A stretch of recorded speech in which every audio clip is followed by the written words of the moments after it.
Price action is a popular trading concept used to analyze the price of a market, being a simple yet a very powerful way to spot tradable opportunities. But with so many misunderstandings about price action, it's easy to get confused, especially if you are a beginner. In today's video, I want to share 5 price action tips I wish I knew when I started trading, tips which will help you to make better decisions when you have to press the buy or sell button. Number 1. Reversals usually begin with a sharp counter-trend movement. Predicting when a market reversal is going to take place is the goal of many price action traders. Unfortunately, there aren't many ways to actually predict when a reversal is going to take place based on the current price action alone. Most methods involve watching for a reversal to begin upon the market reaching a price point drawn from the past, like a support or resistance level, or a supply or demand zone. When the market reaches a level or a zone, price action traders will look for signs that suggest to them a reversal is about to begin in the market. The most common of these signs would be something like a candlestick pattern, such as a pin bar or an engulfing candle forming inside the zone or on the level itself. While these are okay to use, they don't really give you much confirmation a reversal is going to take place, mainly because they're only showing you one candlestick worth of data.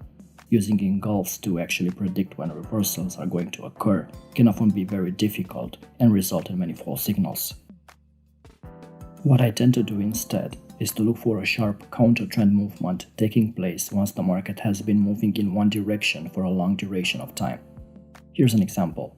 You can see the drop which caused the reversal, which was really sharp and was constructed of bearish large range candles that contained very little evidence of buying taking place during the down move. These are the types of movement you will often see cause large reversals to take place in the market. Of course, they don't always look like this, but they will all have the same features when they occur, meaning multiple large range candlesticks and a few candlesticks of the opposite type forming during the movement. When you see a sharp movement take place, you should mark the point where the move originated from as a supply or demand zone, because if it has actually been created by bank traders placing trades to make the market reverse, they'll try to get any of their additional trades placed into the market around the same point, which is the point where the sharp movement originated from. And if you see the market move into the supply or demand zone created by the sharp movement, and then you spot a common price action signal like an engulfing candle, then it's actually a good sign the market is going to reverse and create another swing in the reversal structure. Number 2. Don't trade pin bars that form after large movements have taken place. One of the best ways to improve your success rate trading pin bars is not to trade the pins which form immediately after a large movement has taken place. These pin bars have a very low probability of being successful, regardless of which technical levels they have confluence with or how they are constructed. The reason why is because they mainly form due to the bank traders taking profits of their trades. If you look at the bearish pin bar in this example, you can see it forms right after a sharp move higher has taken place. With buy trades now at a large profit, the big players obviously want to secure some of these profits. The only way they can take profits of their buy trades is if they have buy orders entering the market. This means they have to take their profits when the market is moving higher. When they take their profits, the sell orders which come into the market as a result are much bigger than the buy orders, which causes the market to fall and creates the bearish pin bar you can see on the chart. Typical price action traders will see the pin bar and will think it's a good sign to take a short trade, when the reality is that although the pin bar may cause a slight reversal to occur, it won't be long before the market continues its up move and breaks through the high of the pin, which you can see actually ends up happening in this example. So remember this, it's not a great idea to trade the pin bars which form after large movements have taken place.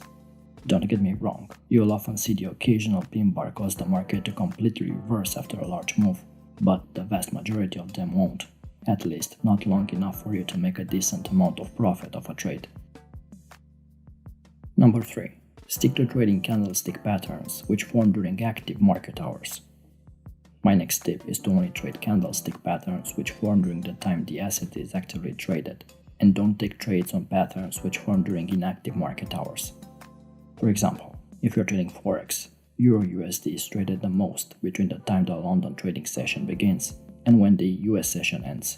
After that, the volume drops off significantly, and there are no big orders coming into the market to cause a significant move. Candlestick patterns you see formed during low activity periods have a low probability of working out successfully. In this example, I've marked some pin bars and some engulfing candles that form during active and inactive hours on EUR/USD. You can see that the pins, which formed during inactive hours, were clearly smaller in terms of their overall range than the pins that formed during active hours. Also, the engulfing candles offered bad signals during inactive hours. If you look at the volume at the bottom of the chart, you can see that the candle formations which formed during inactive hours had far less volume than the formations that were created during the active hours, clearly showing the lack of bank traders' participation during their formation. Number 4. Learn to read candlestick momentum. Here are a few facts. Every candlestick you see on your charts, from the 1-minute time frame up to the monthly time frame, tells you a story about momentum. And every candlestick tells you a story as to who was winning the battle between the bulls and the bears. Now, an increase in momentum happens when the price increases or decreases very quickly in a short period of time. Let's have a look at these two candlesticks, and let's assume that both of these candlesticks were formed in the same time frame, let's say the 1-hour chart. Now tell me, which of these candlesticks has more momentum? Is it candlestick 1 or candlestick 2? If you said candlestick 2, then you are right. Let's analyze each of these two candlesticks to really see what happened here. Candlestick 2 from opening never made a low during the early stages, which simply means that the bulls were in control of this candlestick from the opening price to the closing price. The fact that there were no candlestick wicks on either end of this candlestick is another sign that the bulls were in control from start to finish. Candlestick 1, on the other hand, after opening, it made a low, which meant that bears took control for a while. After that, the bulls took control and drove the price up all the way to the highest price, and then bears took a bit of control again by driving the price down, but not sufficient enough to have a closing price below the opening price. The fact that candlestick 1 has the same length as candlestick 2 means that they both travel the same price range in that time frame. But the fact is, candlestick 1 has a shorter body length compared to the second candlestick. That's why the second candlestick represents the stronger bullish momentum candlestick. When we talk about momentum, we mean the trend's trend. For that, you must analyze candle size, the ratio between candle wicks and bodies, and the ratio between bullish and bearish candles. A few points that will help you to understand momentum. Long candles with small wicks usually signal high momentum. More bullish than bearish candles also usually signals bullish momentum. And small candles with long wicks shows indecisiveness and a lack of momentum. In this example, you can see that during the first part of the chart, the bulls were in control. Candles were mostly green, and the bullish candles were much larger. At the top, things shifted, with many small candles with larger wicks. After that, we started to see a change in momentum with strong bearish candles, and more bearish candles than bullish candles. Number 5. Swing highs and lows that form at similar prices often lead to reversals.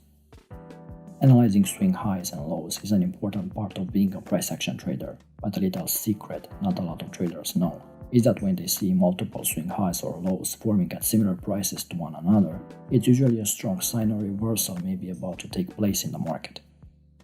Here's an example of two reversals. You can see that before each of these reversals took place, multiple swing lows had formed at relatively similar prices to one another. The reason you see multiple swings formed so close to one another is because the bank traders are never able to get their entire trading position placed into the market at one single price. This is because the size of the trades they're placing are so big that there aren't sell orders available in the market for them to get all of their trades executed. So what they have to do to get all of their buy trades placed is make the price swing up and down to generate sell orders, which they can use to get all of their buy trades placed at different but similar prices in the market. So the next time you see multiple swing highs or lows forming at similar prices to one another, it could be an early warning sign the market is getting ready to reverse. You want to see the market make a swing low or high and then swing back in the opposite direction before creating another swing low or high at a similar price to where the other lows or highs have formed. If you learned something new and found value, leave us a like to show support, subscribe to our channel and click the bell icon to stay in touch when we upload new videos. Until next time.